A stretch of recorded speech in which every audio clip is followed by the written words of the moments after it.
Welcome to Just Unjust with your host, Cassie Bordeaux, bringing you the voices of the unheard.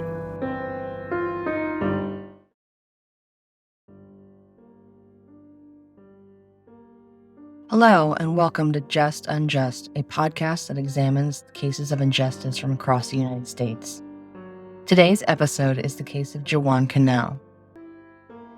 In the early morning hours of June 21, 2001, a black Ford Tempo pulled up outside a residence in St. Louis, Missouri. According to witnesses, 3 African-American men got out of the car, pulled out guns, and opened fire on a group of people sitting on the porch of a house.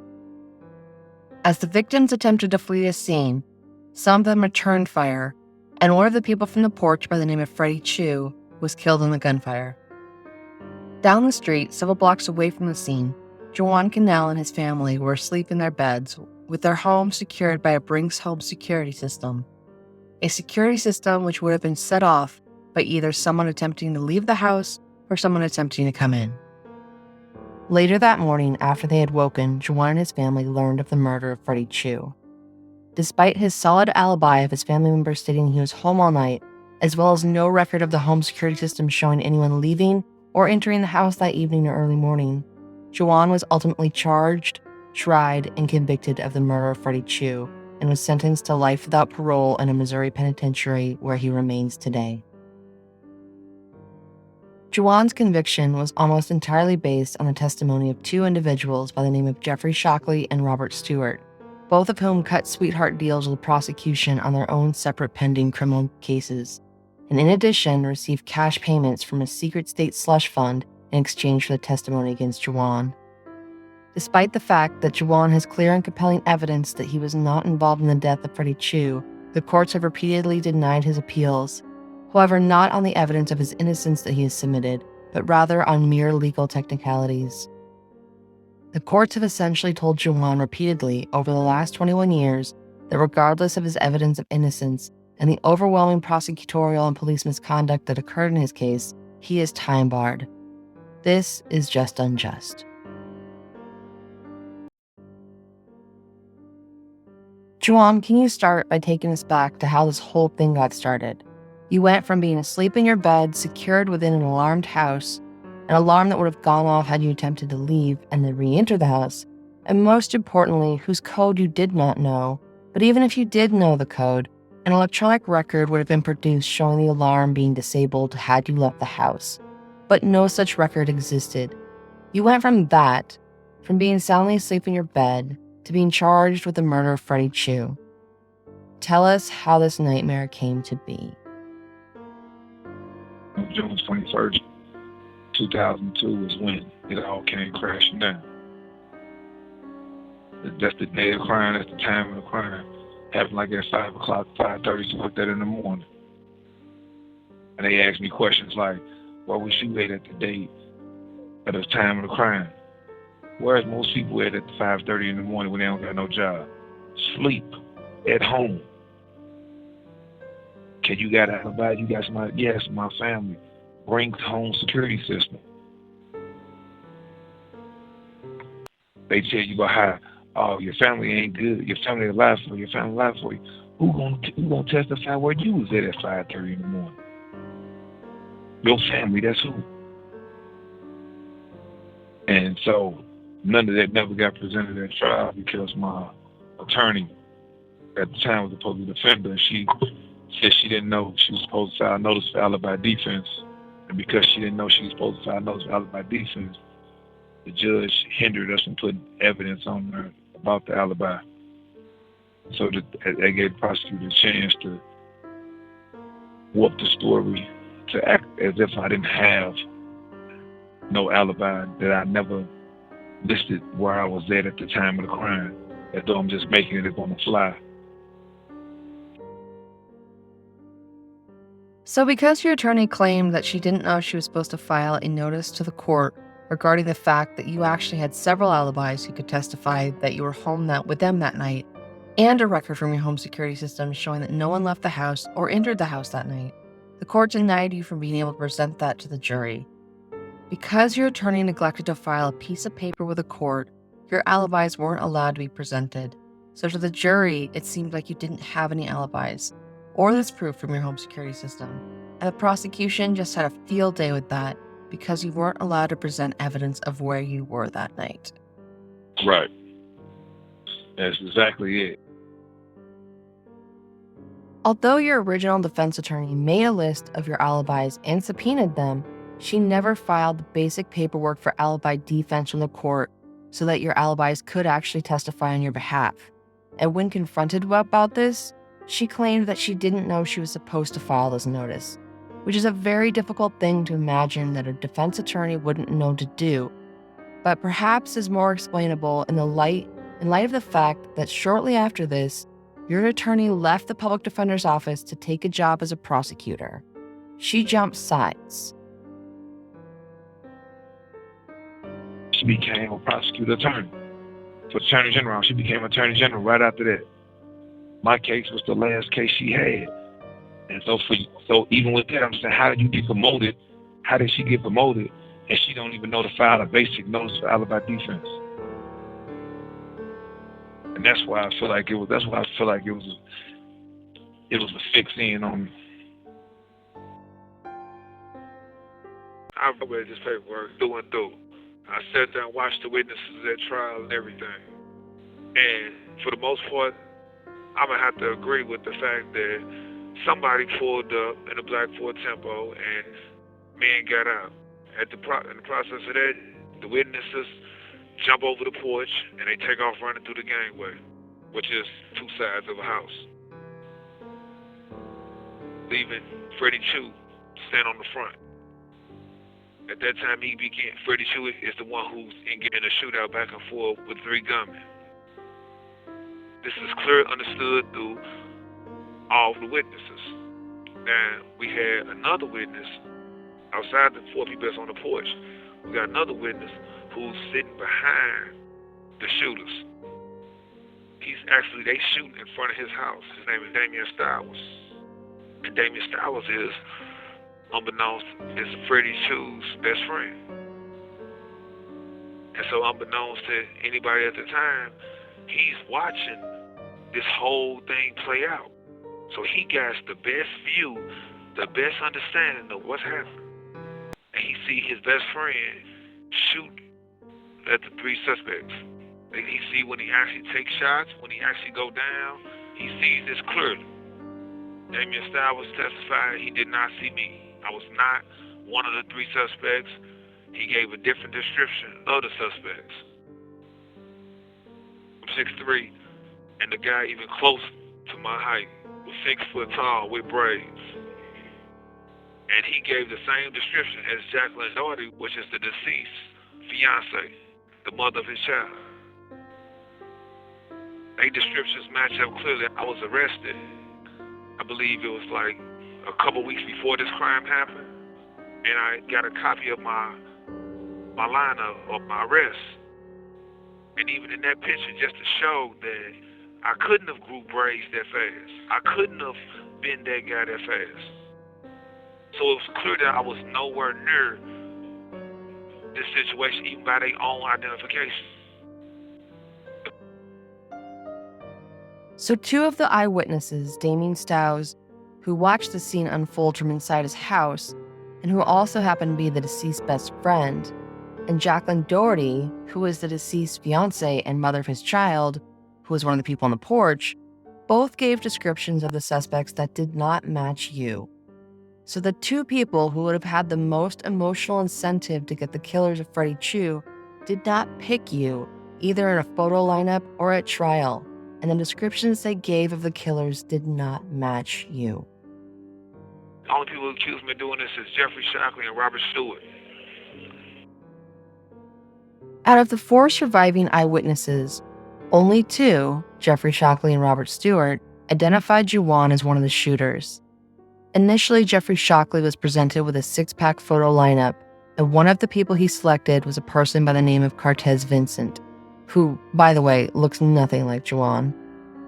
And Robert Stewart first identified a person by the first name of Corey, but his identification was dismissed by Shockley and later dismissed by police.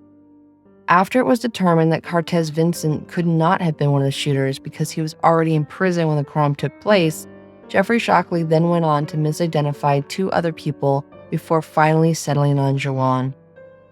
Robert Stewart was having trouble making a selection in his 6-pack lineup after his initial identification of a person named Corey, so police told him to take a break and then placed him in the same room with Jeffrey Shockley.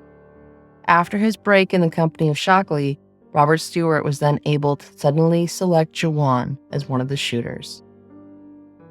Robert Stewart testified that he was only in the neighborhood for 3 months, and everybody he knew was who Jeffrey Shockley pointed out to him. If Cortez Vincent is in the penitentiary for over a year before this crime even happened, how do you know who he is?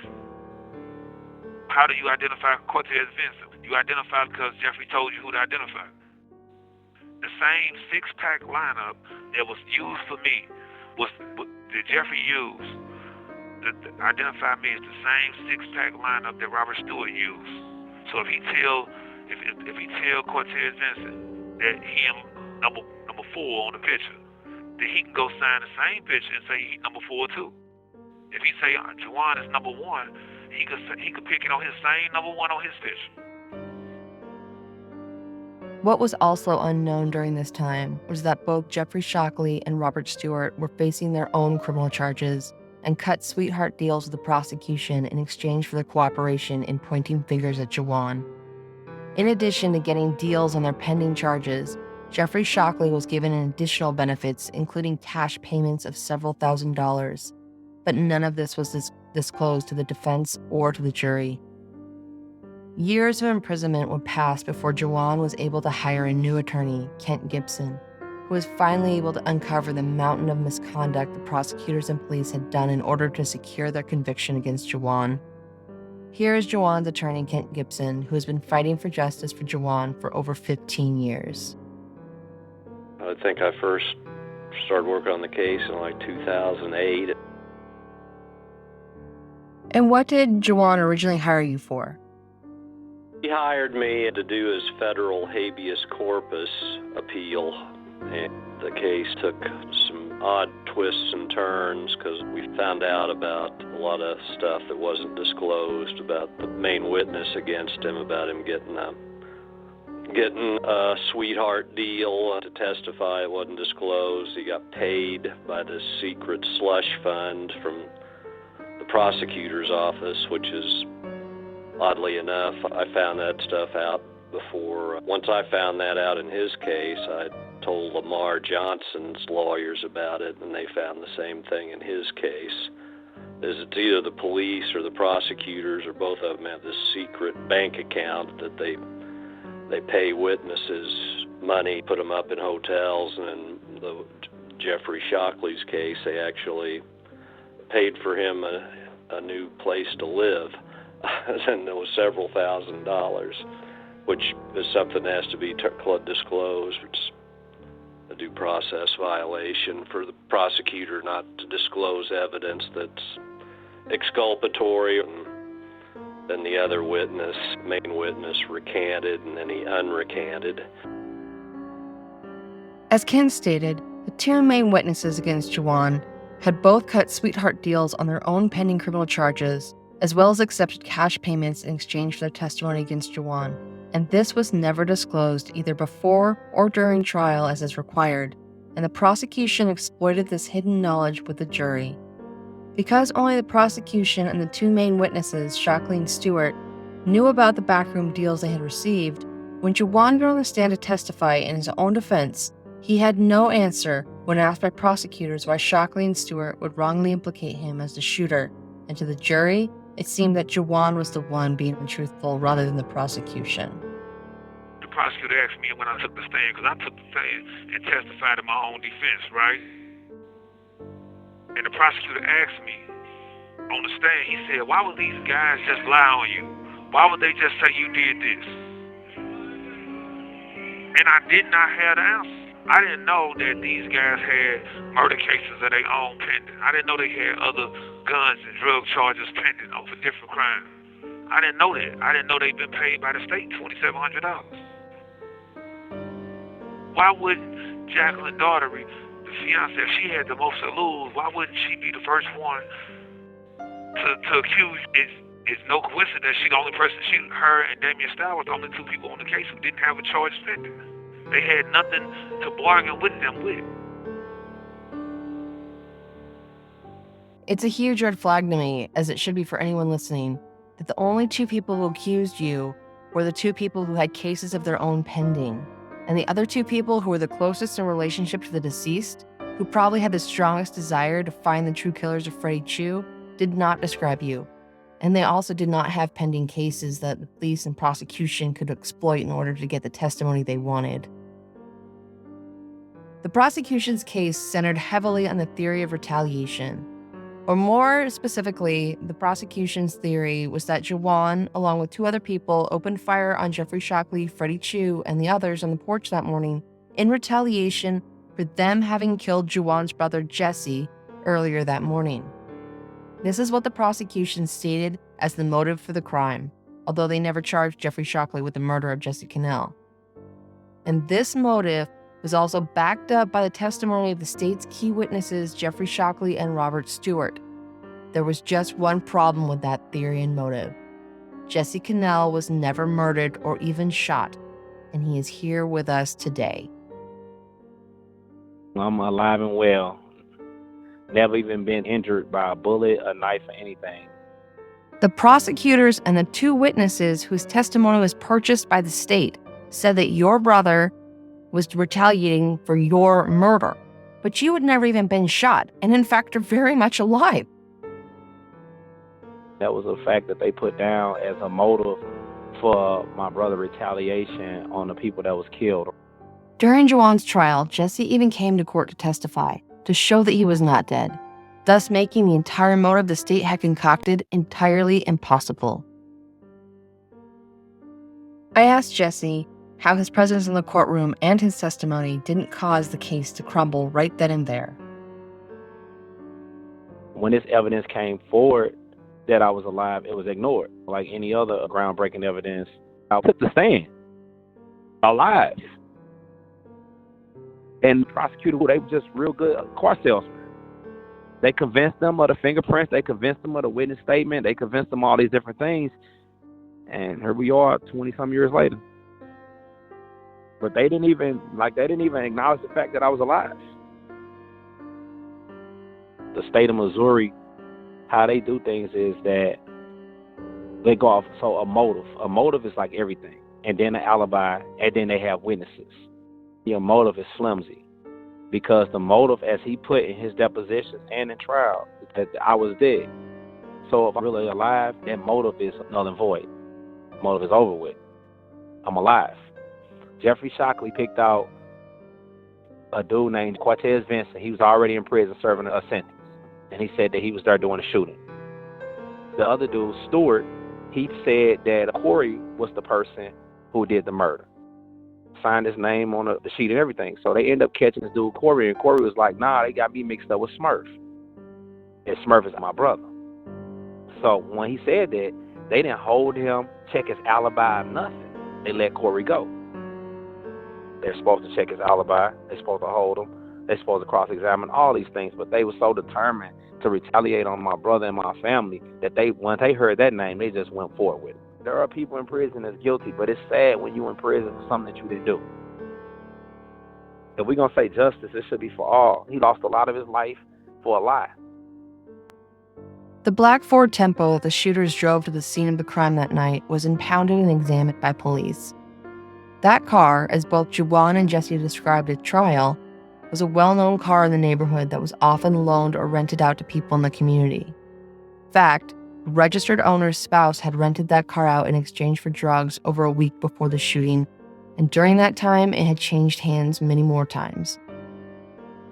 During the police investigation, some fingerprints that matched Juwan was found on the outside roof of the driver's side of the car, but none on the inside.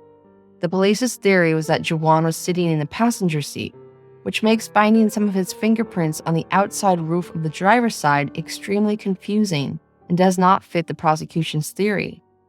However, another story about the car and Juwan's fingerprints exists, which does make more sense. Jesse had in fact borrowed the car and driven it around in the week before the shooting. Here is Jesse describing how Juwan's fingerprints came to be on the car. So I took the stand and I testified to that fact that I did have the vehicle that was in hand. But in my neighborhood, people hang out all the time. We trade cars around, especially when it's a crackhead vehicle. You know, I might have it this week. Somebody else might have it next week. This person might have it around the corner, 6 blocks over. And when we do, like, you know, when people pull up to, like, sets where people hanging out at, just say my brother might come to the car and I got it, and he lean on top of the car and be like, where y'all finna go? Boom, that's a fingerprint on the hood of the car. You never think about these things until something bad happened in the vehicle. So his fingerprints being on the car, they probably, listen, if they really did ballistic on that whole car, they probably found 1,000 fingerprints on their car. The prosecution used the presence of Juwan's fingerprints on a small area on the outside of the driver's side roof of the car as damning evidence against him, and conveniently left out the fact that his fingerprints were not found on the inside of the car or anywhere on the passenger's side, either inside or outside, where they would have been, according to the prosecution's own theory. My fingerprints ain't on the inside of the car, ain't on no door handles, none of that stuff ain't nowhere inside that car. I asked Kent, Juwan's attorney, why it has been so difficult to get justice for Juwan, especially in the light of all the police and prosecutorial misconduct that occurred in Juwan's case, and the fact that none of it was known until recently, making all of this newly discovered evidence, which typically would be a clear path to Juwan finally getting justice after over 2 decades of wrongful imprisonment. And he had this to say.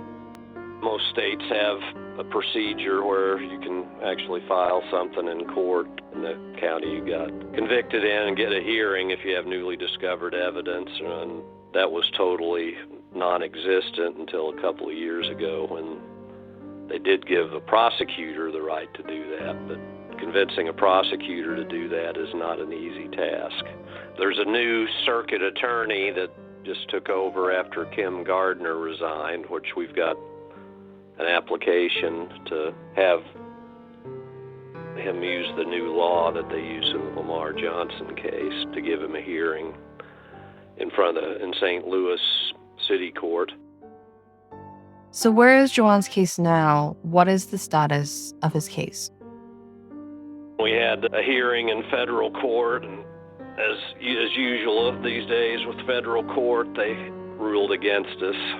So now we're going back into state court. We filed a habeas corpus a while back in Cole County, and we're trying to get a hearing, and we couldn't get one, and the judge just denied it, and then so now we're going to take it up through the appellate courts. Wow, this case is just so insane and just unjust.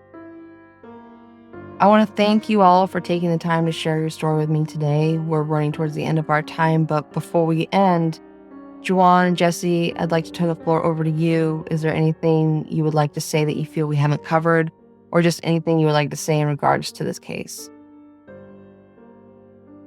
Well, first and foremost, I'd like to thank you for this opportunity. You know, it seems like forever I've been trying to get like somebody to hear me, somebody to be a voice that I can't be, somebody to give me the opportunity to be the voice that I desire to be. And it's like, so when you ask what do I want to say, what's the main thing, I want to tell people I did not kill Freddie Chew. I wasn't there. I played no parts in none of that. And for the past 21 years, I've been in prison fighting, trying to get somebody else, somebody to hear me, or somebody to believe and understand like the facts is what it is.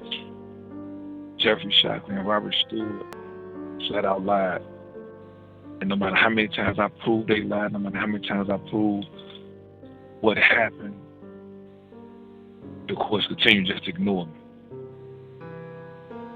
But ain't even the crux for it.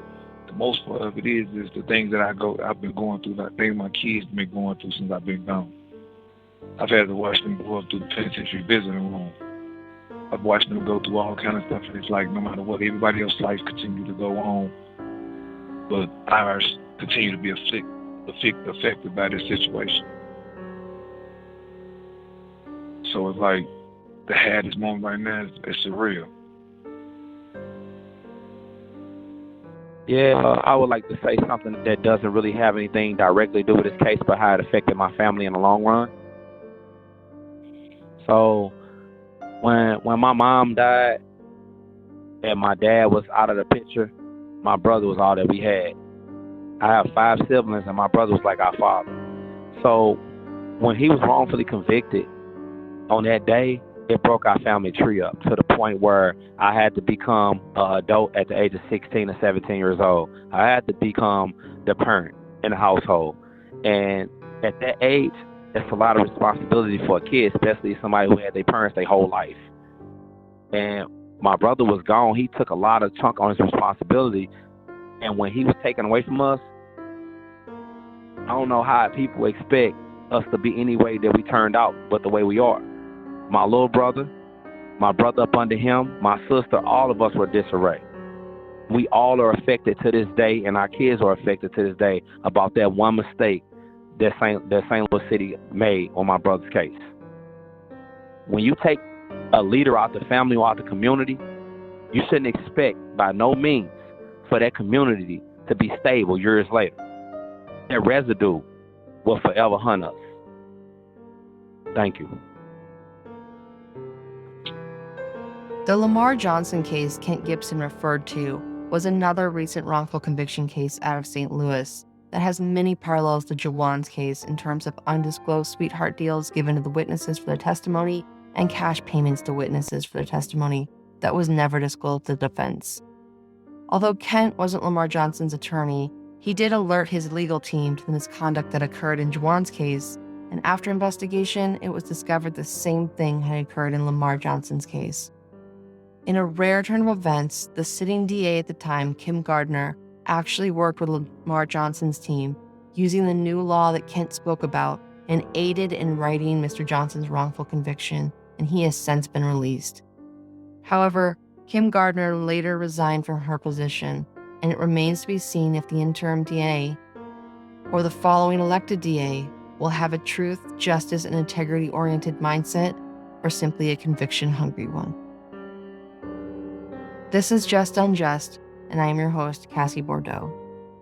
To learn more about Juwan's case and to sign his petition and learn more ways that you can get involved in Juwan's fight for justice, as he spent over 2 decades wrongfully incarcerated, visit www.freejuwancanell.com.